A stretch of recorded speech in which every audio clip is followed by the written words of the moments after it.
time to look at questions 1 to 6.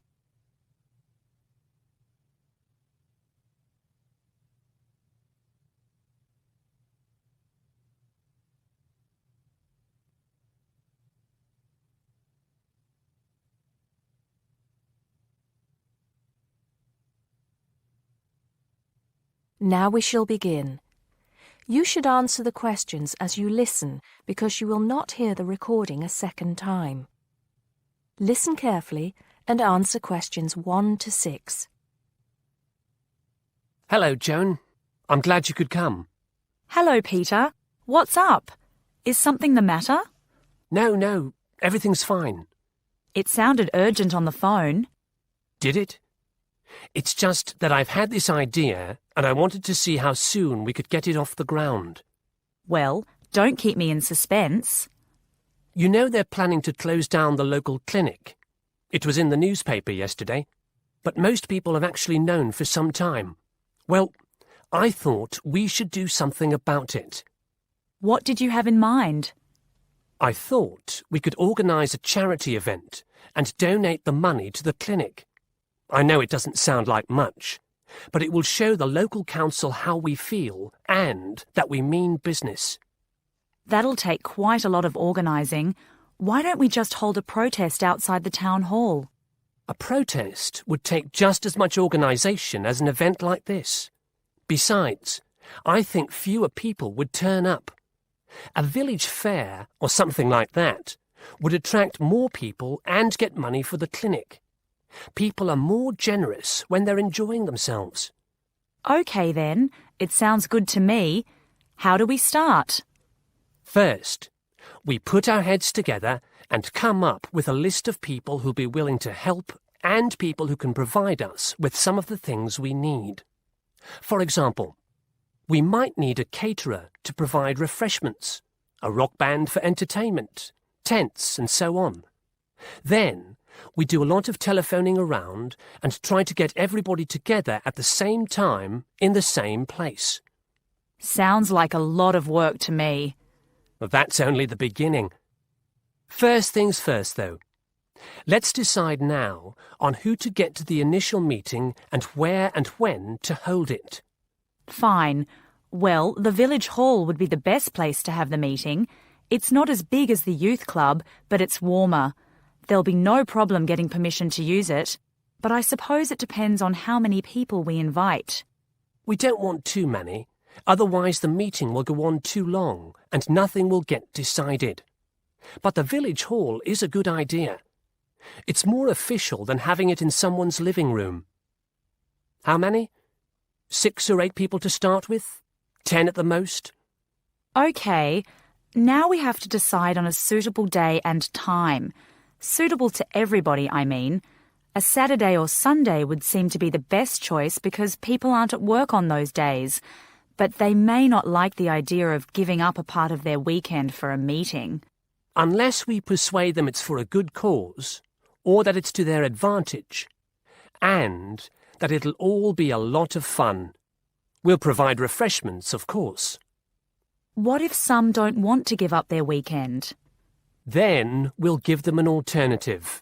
Say, one evening in the week after everybody's finished work. We'll see which is the most acceptable to them. Then book the hall.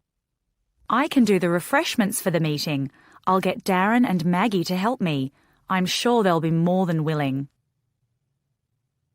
Before you hear the rest of the conversation, you have some time to look at questions 7 to 10.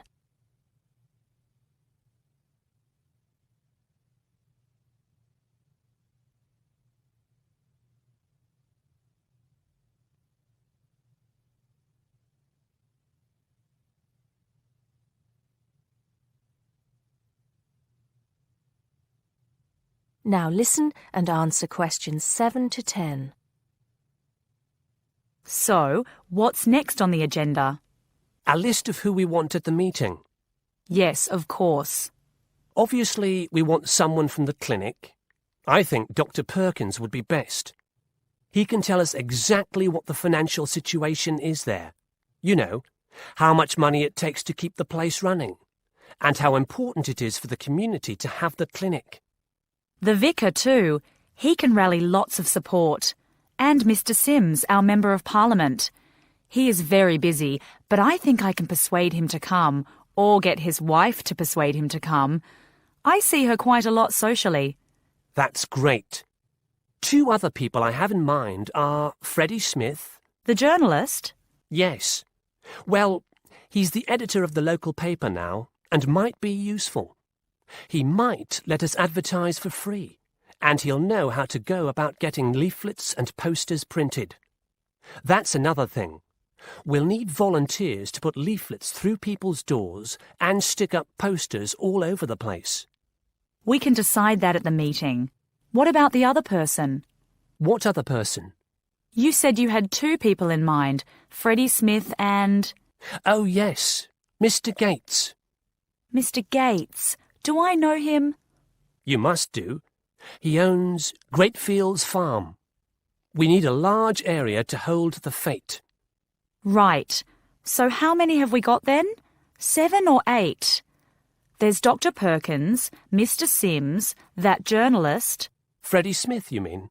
Yes, him. And the vicar and Mr. Gates, the farmer. That's only 5. There's you and me. That's 7. That will do for now. Let's start making phone calls. That is the end of part 1. You now have half a minute to check your answers.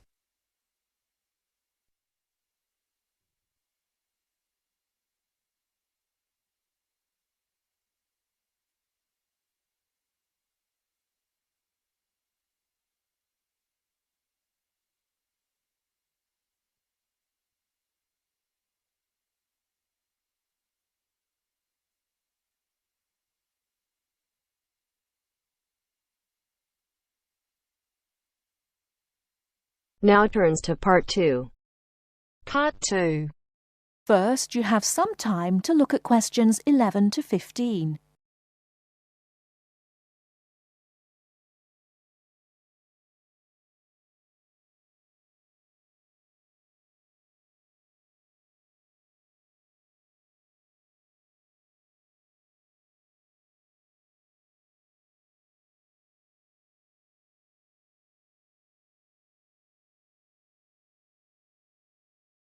Now, listen carefully and answer questions 11 to 15. Thank you very much for inviting me here today. I understand that you all own your own home, and some of you may be interested in buying additional property here in the city, so I hope you will find the information I am going to share with you useful and informative. I'm going to talk about the situation with property here in the city. The city centre of any area is obviously going to have the highest prices, and as more and more people are competing for houses in this area, both renting and buying are becoming increasingly difficult.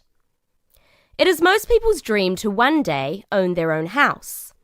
House ownership gives us a feeling of having achieved something, and we can see clearly what we have worked so hard for all our lives. It can give us a sense of security for our old age, and a knowledge that we will hopefully have something to pass on to our children. However, buying a house, particularly for first-time buyers, is becoming more and more difficult, not only due to increasing prices, but also because of the need for a substantial deposit. For younger people, buying their first home is very difficult and often impossible. Young couples who cannot get the deposit together need to rent for a long time and sometimes forever.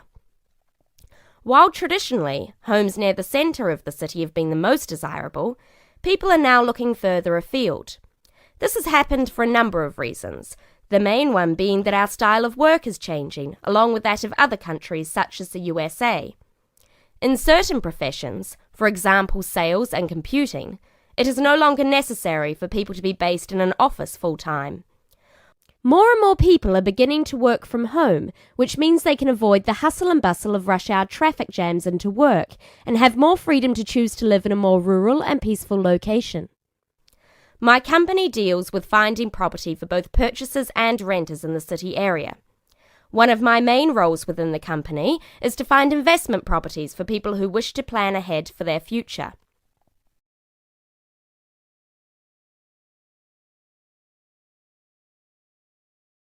Before you hear the rest of the talk, you have some time to look at questions 16 to 20.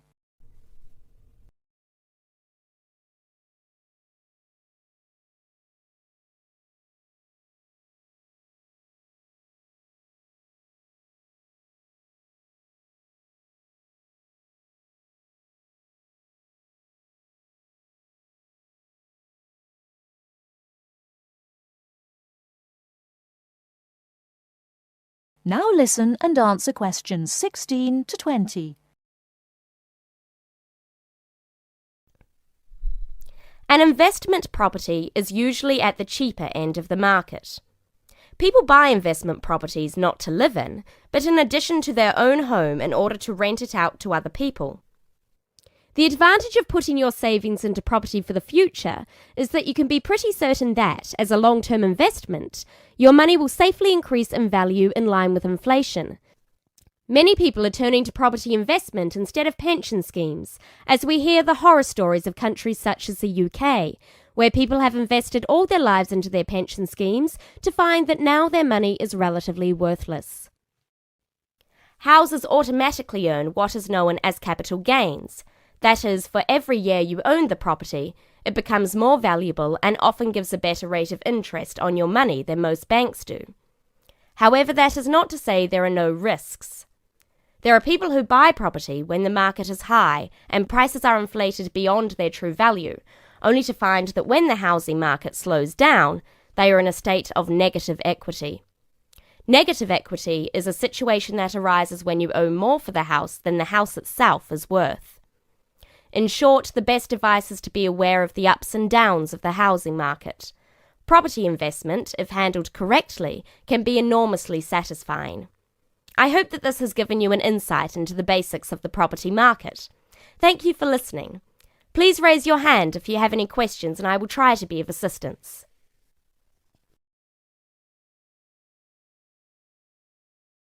That is the end of part 2. You now have half a minute to check your answers.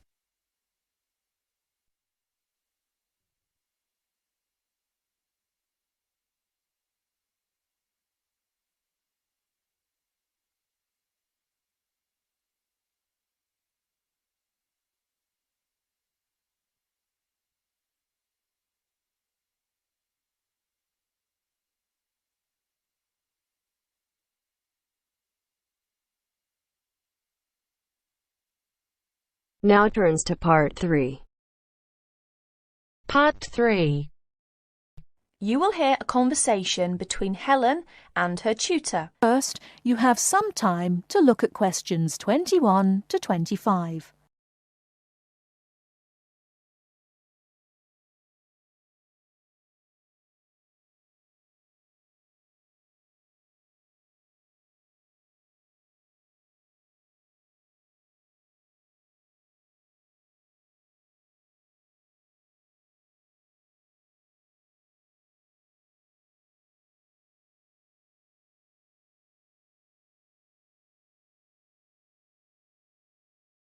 Now listen carefully and answer questions 21 to 25.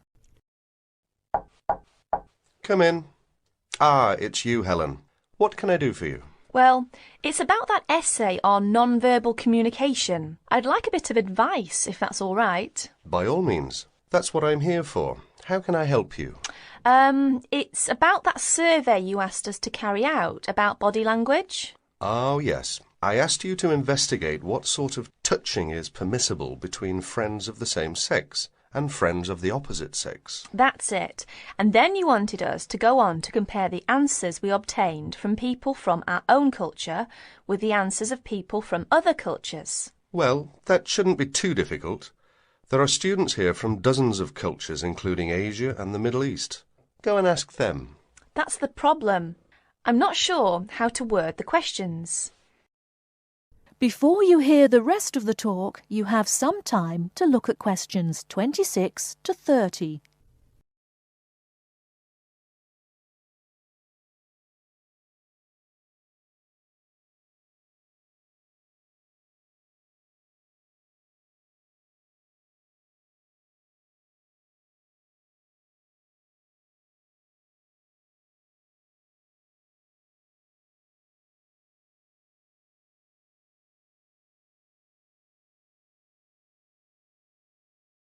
Now listen and answer questions 26 to 30. Go and ask them. That's the problem. I'm not sure how to word the questions. I think I've got far too many. People don't want to be bothered answering them all. Is that the list of questions you have with you? Let's have a look. I see. Your basic idea is fine. You've got a checklist of the parts of the body we mostly use to touch people with, and a checklist of the parts of other people's bodies that we usually touch. But you don't have to go right through the list asking a separate question about each item. You can make your questionnaire much shorter if you ask open questions. Open questions? What are they? Sometimes we call them WH questions. What, when, where. Those are examples. Oh, I see. Yes, we learned about them in grammar. I hadn't realised how useful they turn out to be. I could just ask one open question about each subject and tick the answers I receive. That's right. Now, let's have a look at the list of parts of the body you're going to ask about. I see. You've got the head, arm and hand, and, oh, it's over the page, the back, leg and foot. What about the shoulder and the thigh? They're important areas, and there are some others you should include too. Oh, yes, of course. I was in a rush and forgot those. What about asking people how they feel about being touched? Surely it's hard for people to put that sort of feeling into words. Yes, you're right. That's why it's essential to work out a rating scale for each response. Can you tell me a bit about how to use rating scales? Well, there's no way to measure how strongly a person feels about something, of course. All we can go on is what they report about their feelings. So what we do is offering them choices of ways to express how they feel. Very strongly, strongly, or not at all. That would be an example of a rating scale. In this case, as your survey is only a small trial sample, I suggest you use that 3-point rating scale I've just described. Very strongly, strongly, or not at all. That'll be enough to enable you to draw some broad conclusions. You may go on to refine your survey later if you decide to specialise in the study of non-verbal aspects of behaviour. Thank you. I'm much clearer now. Could I ask you one last question? I'm afraid I've got a brain like a sieve, but I just can't remember the technical term you told us for the study of touch. It sounded like happy, but of course it isn't. Oh, you mean haptics. Haptics. Of course, haptics. That's it. Happy to be of service. That is the end of part 3. You now have half a minute to check your answers.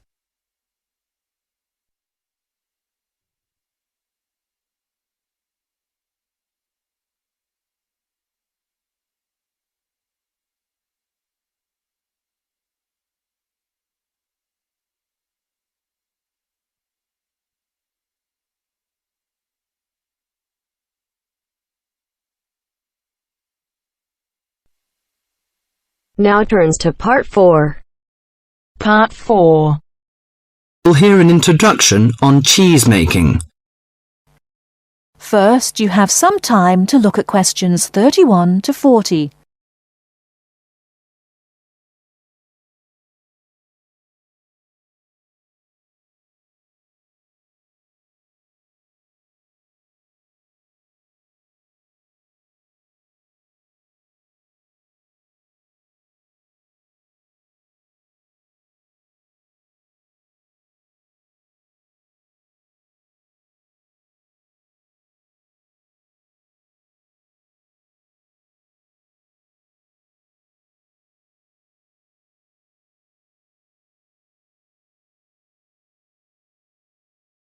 Now listen carefully and answer questions 31 to 40. Cheese is one of those foods that we tend to take for granted as always having been with us. And it's odd to think that someone somewhere must have discovered the process to make cheeses. That takes place today. In the studio to tell us all about it is Monica Maxwell. Today, we all know that the process of making cheeses takes place when microorganisms get into milk and bring about changes in its physical and biochemical structure. Well, obviously, we don't know who discovered the process, but it's thought that it came from Southwest Asia about 8,000 years ago. In the early time, there were mainly two types of cheeses. One of them was rather tasteless and bland, in the case of the so-called fresh cheeses, which are eaten immediately after the milk has coagulated. And another one was rough-tasting and salty, in the case of the ripened cheeses, which are made by adding salt to the soft fresh cheese and allowing other biochemical processes to continue so that a stronger taste and a more solid texture resulted. The ancient Romans changed all that. They were great pioneers in the art of cheese-making, and the different varieties of cheese they invented and the techniques for producing them spread with them to the countries they invaded. This spread of new techniques took place between about 60 BC and 300 AD. You can still trace their influence in the English word cheese, which comes ultimately from the Latin word Caseus, that's C-A-S-E-U-S. At this stage in history, people weren't aware in a scientific way of the role of different microorganisms and enzymes in producing different types of cheese, but they knew from experience that cheese's tastes were relevant to something. If you kept your milk or your pre-cheese mixture at a certain temperature or in a certain environment, things would turn out in a certain way. In the 19th century, with the increasing knowledge about microorganism, there came the next great step forward in cheese making. Once it was known exactly which microorganism was involved in the different stages of producing a cheese, and how the presence of different microorganisms affected the taste, it was possible to introduce them deliberately and to industrialize the process. Nowadays, cheese is made on a large scale in factories, although the small producer working from his dairy farm continued to exist and still exists today. Cheesemaking moved very much into the world of technology and industrial processes, although because the aim is still to produce something that people like to eat, there's still an important role for human judgment. People still go round tasting the young cheese at different stages to see how it's getting on, and may add a bit of this or that to improve the final taste. Whatever the scale of production, there is still room for the development of art alongside the technology. That is the end of part 4. You now have half a minute to check your answers.